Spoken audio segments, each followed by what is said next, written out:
Hello and welcome in. Please do not leave your luggage unattended on the station.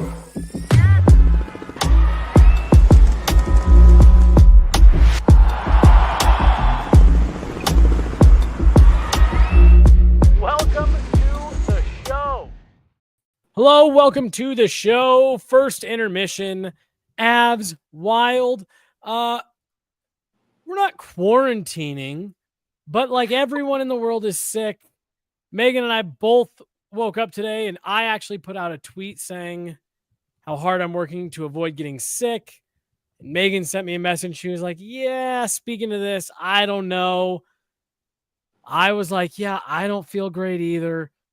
So we decided to be responsible. If we learned nothing from whatever we went through 5 years ago, then who even are we? So we're at home tonight, but that's not going to stop us from talking Avs Wild. 2-1. Avs are up after the first period. Megan, there's a lot that I liked about that first period, but man, it's just a little bit of a bummer if you're the Avalanche to give that away late. But if you're the Wild, that is a heck of a goal to steal late in a period to keep yourself in it. Before you talk about the Avs, how are you doing? I'm doing great. I know we did it out of an abundance of caution, so I still think it was the right call, but I feel good. I think I just get a little bit nervous because I want to believe I'm really strong and my immune system is great, but I think it's just regular. I told my wife when I got home, I said, I can't decide if I can feel like a sore throat and some congestion or if it's just in my head because everyone around me is sick. So I feel you. See, because you sent that tweet and I was like, well, I did feel like I could have a sore throat and now I'm scared. Yep. Oh, I feel you. What'd you think on that first period? Just kind of broad strokes there. For me, it really felt like the Avs dominated a large portion of that. Well, I have mostly positive thoughts about it. To your point, it is a little disappointing that Minnesota gets that goal late because it was an otherwise good period. And one of the things that I like most about it is the immediate change from the game last night to Logan O'Connor getting a goal early. And they capitalize on a miscommunication on Minnesota's end. And I kind of keyed in on that as a criticism of the Avs against Chicago, that both Chicago and Colorado made mistakes in last night's game. Mm-hmm. Chicago was just more opportunistic in capitalizing on them. And that's what I like to see from Colorado in this period. Minnesota, prone to some mistakes there, and Colorado was eager to capitalize on them, both with the OC goal and the Ross Colton goal. And the other thing that I like about the Logan O'Connor goal is that you look at the expression on his face, and he's not really celebrating this. And I love Liv Mood's expression, you don't celebrate a fish for swimming. And Logan O'Connor isn't a fish. Logan O'Connor does not regularly score goals for the Avalanche, but he is a part of a winning team, and winning teams collectively do score goals. So even though OC might not usually be the goal scorer, I do think it says a lot about this team that that's business as usual. It doesn't matter who's providing the goal support. That's what the Avs should be doing early in games. I want to see them lock it down coming out of this period, but I'm really happy with what they did. Act like you've been there before. All right, you used a lot of what you talked about there. I think kind of lines up with some of the notes that I have, and you talking about them being able to capitalize on mistakes. I thought I made a note 5 minutes in that I thought there was really good pace to that opening 5 minutes. The Avs weren't sleepwalking through the first few minutes. They were making Minnesota get up and skate as well. Another word that I wrote down just as I was watching that first period unfold was urgent. So I'm with you. I thought the Avs played, especially given what we saw last night, which you and I were, joking on the post-game show about how boring that game was. I believe you said that you wouldn't wish watching that game on your worst enemy. That sounds but I mean, really, that was how slow and sleepy that game felt. So for the Avs to come out and play with the pace that they did here tonight, I thought was a positive difference from what we saw a night ago. And I'm with you. I love the transition. This is a team That's supposed to be their calling card, how much they can just kill you in transition, go from defense to offense. Corey Massasak talks about that a lot. Devon Taves, Cale Makar in particular have the ability to take what looks like a dangerous chance against the Avalanche and in about 4.5 seconds turn it into like an odd man rush going the other way. And I'm with you. They don't get the puck in deep. Josh Manson turns, looks up ice. Logan O'Connor's where he's supposed to be, uses that speed. I thought that goal was directly tied to the pace and the urgency that they started the game with. Shout out to Josh Manson for such a strong play at the blue line to turn that around as quickly as he did and capitalize on a little bit of a misread from brother Middleton and Merrill on Minnesota's side. I think the Middleton component of the game is very fun. I've been waiting for them to finally see each other in an NHL game. Yeah, no, it's again, like we talked about a couple days ago on the pod,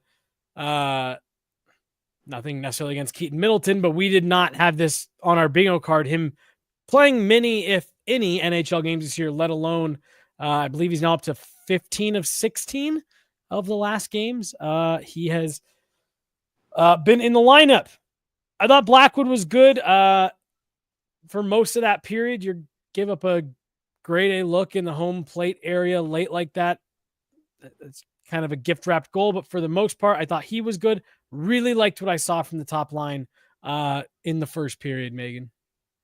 Well, and they get some reinforcement in the way of Jonathan Drouin, and that makes the big picture of the top six much better. And I agree with you. I think that Jared Benner also tinkering with the second line a little bit, so that has some intrigue. But then on the back end, no Sam Girard, and so Calvin Hahn kind of getting elevated to the second pair. I think we're going to see the Blednar, especially with the D pairs. He always does that. But I do think they're rolling with kind of an unconventional lineup tonight. And Minnesota's pretty depleted opposite them. And so I really want to see the Avs take advantage of that, because Foligno was talking on the Minnesota broadcast that they played during the first period about how they're missing a lot of their key guys. Like the Avs still have their McKinnon, the Avs still have their Rantanen and their Makar, whereas the types of players missing from Minnesota tonight are not those guys. And that's why I want to see then Rantanen, Makar, McKinnon look dominant in this game. It's not necessarily going to be an easy path forward, but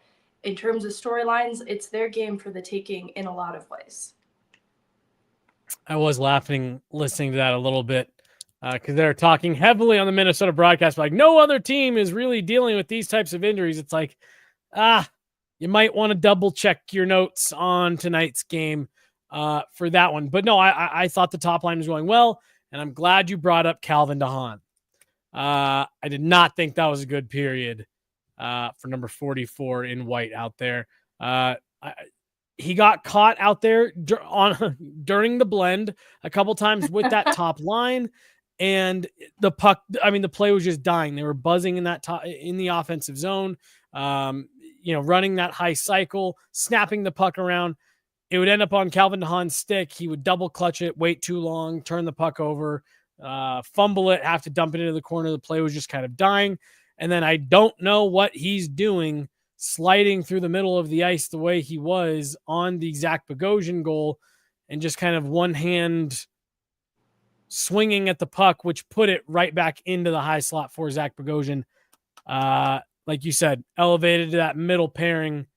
If I'm Jared Bednar right now, I'm looking at Sam Malinsky to be able to swap with him and limit the minutes for 44. Just he can have a bounce back period. We've seen him do it earlier this season where he was able to turn his game around, but did not like that first for DeHaan. I'm a little mixed on it. I think that both Malinsky and DeHaan committed some kind of giveaway. The one of DeHaan, though, seems to be the most glaring between the two, and both are shooting and putting pucks on net. And that's sort of why I was an advocate for that being a pair again in the future. I think to DeHaan's credit, because he's been on the shelf a little bit, obviously with exception to last night, he might still have the maturity advantage. I'm with you, though, especially if they are looking to provide a little bit more of a scoring punch. Malinsky is the obvious choice. A lot of family in attendance, both Middlestat and Malinsky. So I was kind of hoping that would naturally become the storyline, but I think right now, at least to start the game, he's putting DeHaan in those positions because of the maturity and the experience. But I'm hoping that Malinsky, who has been very good defensively this year, can justify a little bit of a promotion and earn some more offensive minutes, because I think that is a way that he can be more impactful than we've seen. And it's just a matter of opportunity for him. 100%.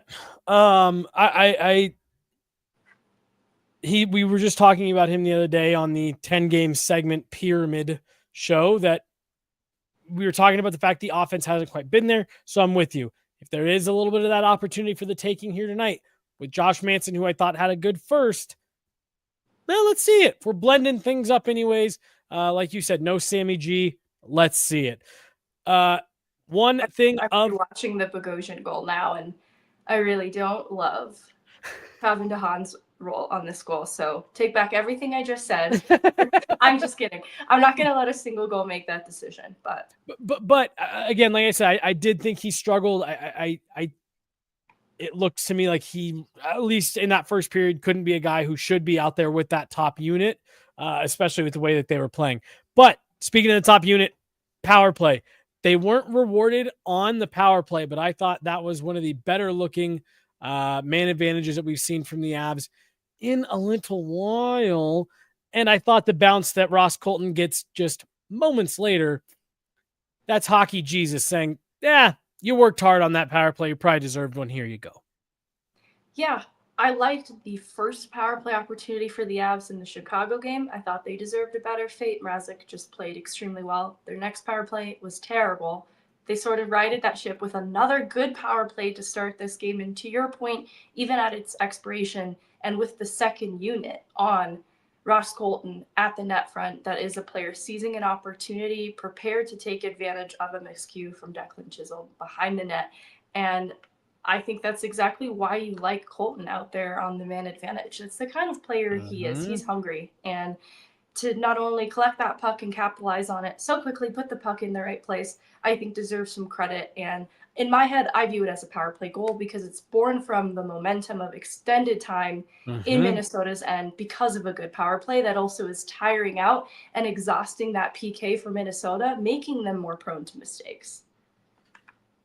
I'm with you. I count it as a result of that power play, and it's what you and I have talked about so much in just the last couple of weeks of when your power play is struggling, you don't necessarily need to break through on every single power play that you get, but you need to use it as an opportunity to put the puck on your team's stick, generate some offense, generate some chances, and get things going for your team. And that's what the Avs haven't done enough lately. And I thought they did it in that first period. And then, Ross Colton, good on him to collect the puck, be able to react quickly. You will, not every team does it. Some teams will put their forechecker a little bit higher in the zone, but usually most teams, if you're going to press behind, or if you're going to hold the puck behind the net, most teams will send someone down there to press you a little bit.